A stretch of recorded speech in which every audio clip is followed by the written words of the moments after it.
right. Hello, world. This is Americana. I'm Willie Montague. And I'm Shakea Hinton. And on this show, we don't dodge tough topics. We run straight at them. No agendas, no fear, just truth and real conversation. You guys, buckle up. It is showtime. Welcome to Americana.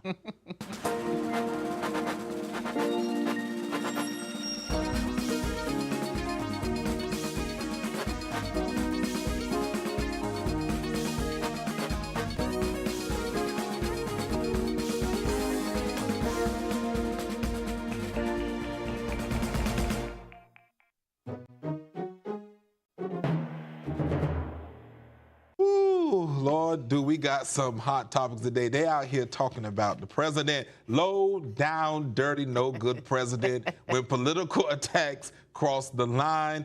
Then we're going to get into something that's very serious, World AIDS Day, and then public schools collapse, chronic absenteeism, a crisis levels, and then the end of TPS for Haiti. Without further ado, let's get into this conversation about Maxine Waters, as they like to call her, Auntie. She had a lot to say. I believe it was on November 24th. She couldn't even get past Thanksgiving. You see, she thankful for President Trump. But this week, Representative Maxine Waters, who needs to retire, unloaded on President Donald Trump during a heated exchange over ICE raids, calling him a low down, dirty, no good, filthy president of the United States of America. Shakea. Yes. not you saying you proud. And what else? You know, of course, this was met with some praises, as we can see, and then there was some things going back. But this is what I have to say. Why does she think that this is something that's appropriate coming to someone of her age? She's like 90 years old. Ooh. So that's like the pot calling the kettle black. The President of the United States continuously uses derogatory language when describing, particularly women. He's been noted to say retarded as of recently, when he was referring to the governor of Minnesota just last week. He called a reporter, let me see, piggy, quiet piggy, 2 weeks ago.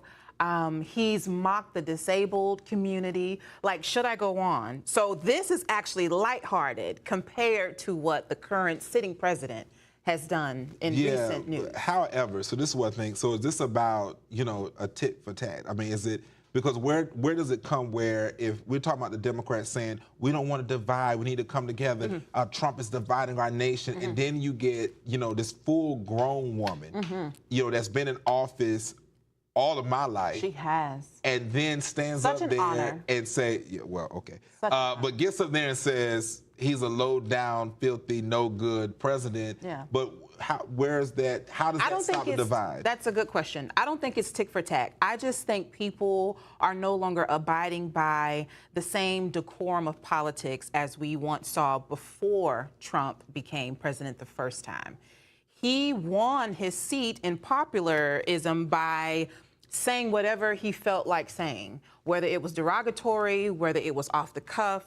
He is not a polished politician. So now folks are seeing like, oh my God, we actually can be ourselves and say things that we most likely should not say, but we say it. But is it really about being polished? Because I hate that word. And myself, who's ran for office, that was some of the things they always said, polish, polish, polish. But then when it gets down to it, we have people, especially on the radical left, you know, the blue hairs, that are out there that are destroying the fabrics of the United States. And so when you have someone who's been in office and seen different presidents, seen the condition of our country, that's what I'm stuck on. What makes her any better?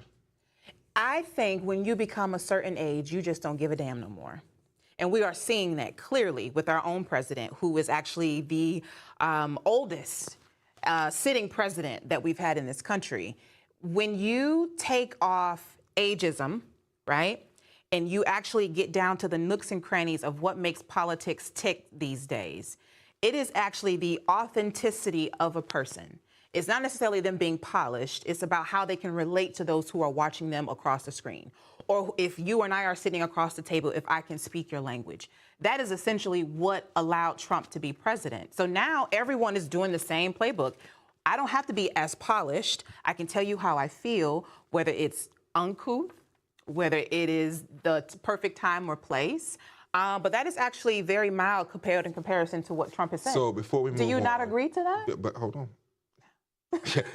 Before we move on, would that reclaiming my time? That's what you want. But would we have been saying, or would you have been saying the same thing? Should President or former President Biden remain in office until this term? The thing would is, he still have been the old, too President old? Biden, no, he was too old. I do think there should be an age limit for a lot of these sitting politicians. Once you get to a certain age, you need to pass the baton and let a new generation of folks come in and steer this country. I'm not opposed to that. But what I am saying, when you get to Trump's level and you see that you can get away with a lot of things, you just don't care anymore. And I think folks are fighting fire with fire at this point.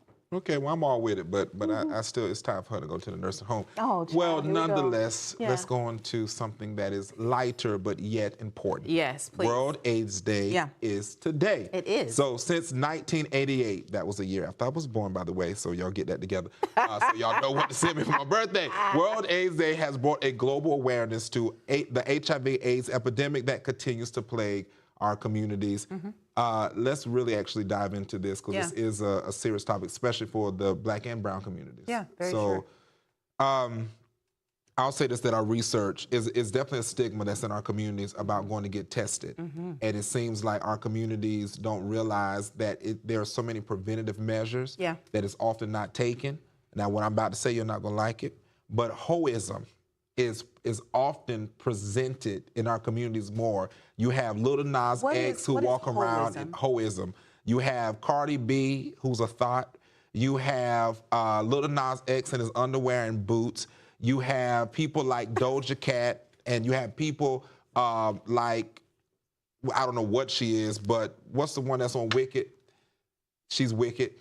And so you have these individuals who promote, to me, almost like this sexual over-sexualization to our community. What do you feel about that? So I know that this is a very serious topic, but I want to point out the hypocrisy of what you just laid out before us. You named a genre of Black people within our community who you feel are influencing this hoism, as you mentioned. And you mentioned about there being this sexualization of our culture. Yet it is mostly rich white folks who are currently infected with HIV and AIDS, who are able to get the treatment that they need, and they don't look like they are hoes within this industry. So let's just be clear about that. But okay, going back to the topic of World AIDS Day, I think under this current administration, Black and brown communities in particular, we are further at a disadvantage. There has been $700 million that's been removed from research and from the CDC to further prevent HIV and AIDS. Did you know that?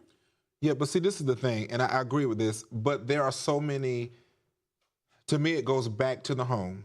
And if we're seeing the problem is within our communities, why there's not more education that has been taking place? And there are programs and there are people who are educating, and we know one.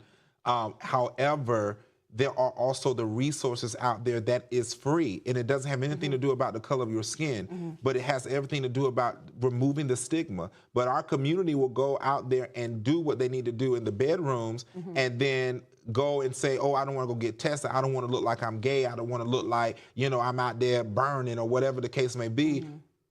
But we don't, so we're spreading this, this virus, but we're not thinking in the back of our head, who cares what it looks like? Let me go make sure that I'm protecting myself and others. Yeah. That's where I'm coming from. Even though if there's money out there, it's free. It doesn't matter about the color of your skin. Sure. Yes, it's free. I do believe that there are organizations and programs that are already out there educating communities about condoms, prevention, testing, all of those things, right? I do want to state that HIV and AIDS, it's not just spread through sexually like a sexual contact, right? You can also contact the virus by needle sharing.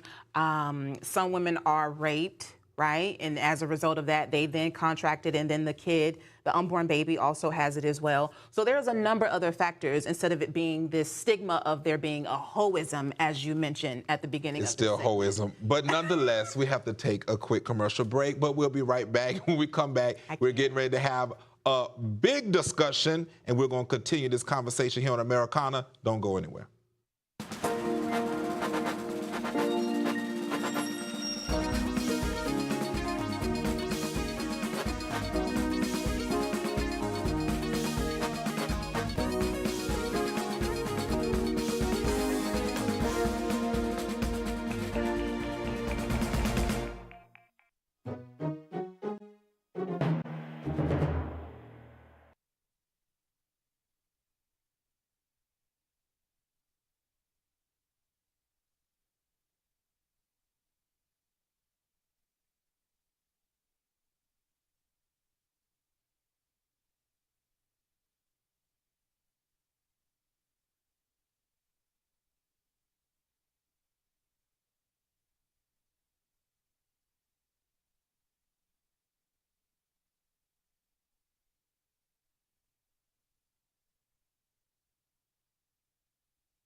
All right, welcome back to Americana. Let's dive into this. There is something going on in our school system, and we talked a little bit about this last week, but there are reports of 1 in 3 kids who are chronically absent, the worst in U.S. history. And this absenteeism that is taking place, you know what, where I think this is coming from, because the parents are tired of the overreach that the government is doing in the school systems. And I think that they're pulling them out, but we got to find out where are these kids going, because this is something that is becoming a problem when you have 1 in 3 kids who are just not showing up to school. Yeah. So what's happening with our education system? I don't think it's the sole blame of the education system. In essence, I do. Hear me out. So if you go back to 2020, when we had the pandemic, the education system had to change immediately overnight. Everything was online. We are now seeing those same kids having to go through middle school, high school, and they don't know how to socially connect with people. So I think a lot of that is not just the education in itself, it's the socialization of those same kids who were forced to be on their computer 24/7, right? Or to interact with their teachers or submit their lessons through a portal versus in person. So many of them may not know how to connect with people in person right now. So, you know, I mentioned about this, so you and I can have this conversation. So what should we do as a plan? Because I see it personally, because when working with the House of Timothy, I get a lot of the boys who are not completing, so that could also add to that. Yeah. So did this mean that we need to stay? Because I am so against like this overreach of any kind. So when does it step in the parents, like, what do I need to do for my child? Because we can't keep putting it, as I said a couple of weeks ago, about, you know, sucking on the nipples of the government. Here we go. Here we go. And we talk about the Democrats being hypersexual, everything with you Republicans. I can't. But I think where we are in our education system, it may need to be a total reboot. You have some schools that are closing because of lack of resources and funding. You have other schools that are thriving because of the voucher programs and school choice. You have some parents who are afraid to send their kids to public schools because of the mass shootings, right? So there is a number of factors that's playing into why kids aren't showing up at school. I don't have a solution to that right now, other than communities getting involved. If you see something, say something, bring a child missing to school, you pick them up, take them to school. I have no idea. The times have changed, though. Yeah, but it's like these public schools and some of these teachers are so, I'm not going to use the word woke, but some of these teachers are so just disconnected from actual education that they're going to these schools and they're teaching their life. They're not teaching Well, I can say the same thing about charter or either private schools. In private schools, you don't have the same guidelines and regulations as a public school where you can do whatever and say whatever and teach whatever behind closed doors because there are different metrics. So a private school can be just as extreme in their faith, in their practice and beliefs versus a public school where a teacher could get fired now for professing their religious beliefs. But even with the preferences. private schools, though, you know the parents are aware of that. Like most of them going to, if they want to teach, as you said, extreme, it may be an extreme of this is my belief also. You know, and so it's like. Well, what happened to the permission slips? Do you remember that in public school when we had to cover a topic that was considered to be risque?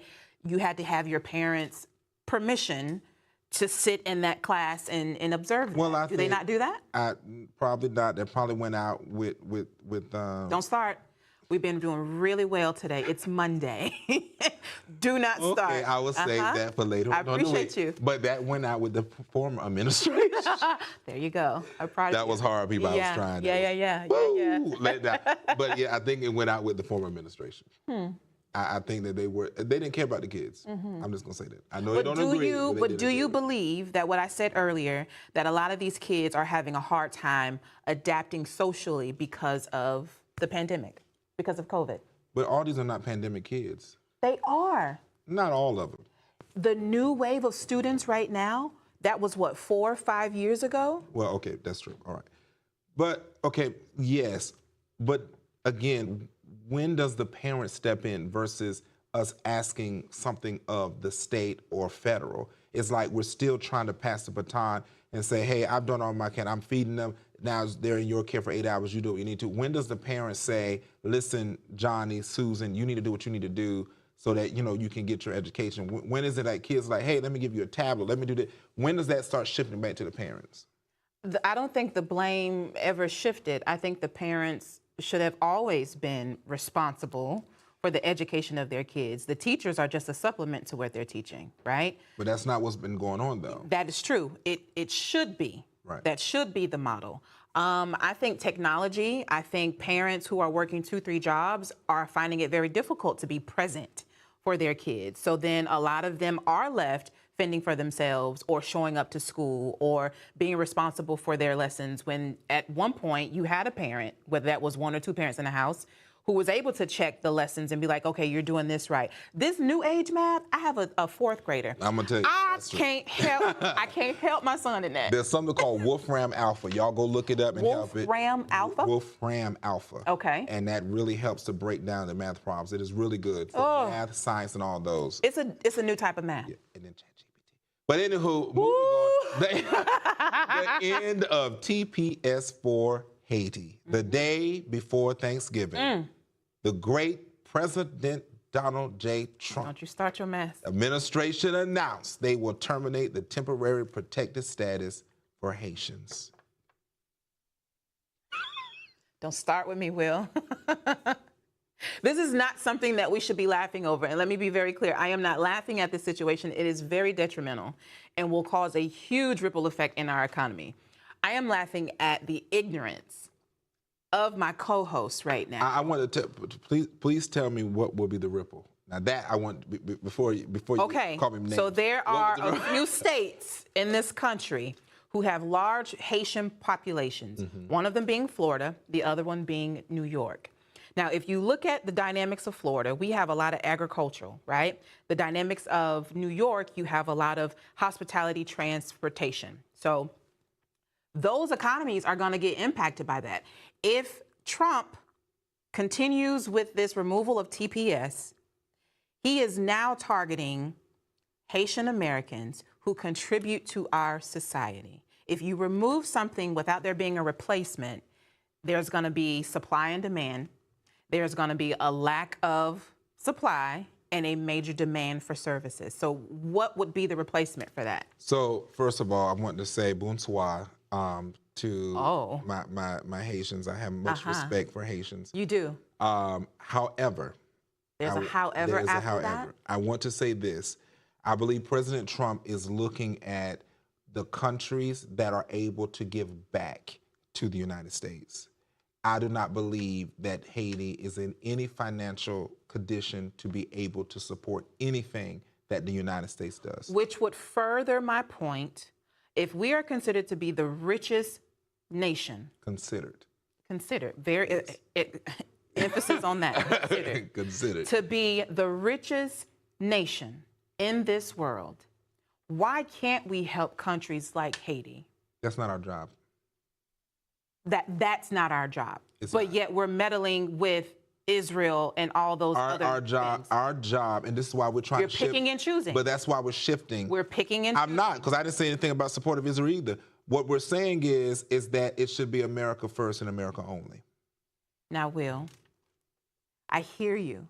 In theory, that makes absolutely no sense. Let me calm myself down. So we're all calming down. It's Monday. It's Monday. That makes no sense. Yes, it should be America first. But if they are over here because they are fleeing from a country that is either poverty-stricken and they're coming over here to better themselves, and they go through the due process of becoming a legalized citizen within this country, you're telling me that that should be revoked from them and they should be sent back to what they were fleeing from? I want to say this in all love. And it's going to be, those Haitians that you were just shouting out earlier. It's going to be very hard to digest what I'm getting ready to say, but I'm going to have to say it. The majority of Haitians that I have met and those that have come here that I see. Will. I cannot see any way, shape, or form that you can say that they are coming here from that country and bringing something that is encouraging America to be any greater than what it has already been. I'm sorry. Because what I have found, and I live in a neighborhood surrounded by Haitians, and most of it is them bringing their culture to the United States. It's not like they're trying to pick up our culture. They're bringing their culture here, which is fine because that's their culture. But also, what does it benefit the United States? How does that benefit the United States? I'm going to let you bury yourself in this hole, and we're going to end here. I'm going to let you have the last say on that. I'm getting ready to be chopped up. But nonetheless, this concludes today's episode for Americana. I'm Willie Montague. And I'm Shakea Hinton. And we appreciate you standing in the truth with us. We'll see you tomorrow. Same time, same place, only here on AFRO TV. Loving your loved ones with HIV and AIDS.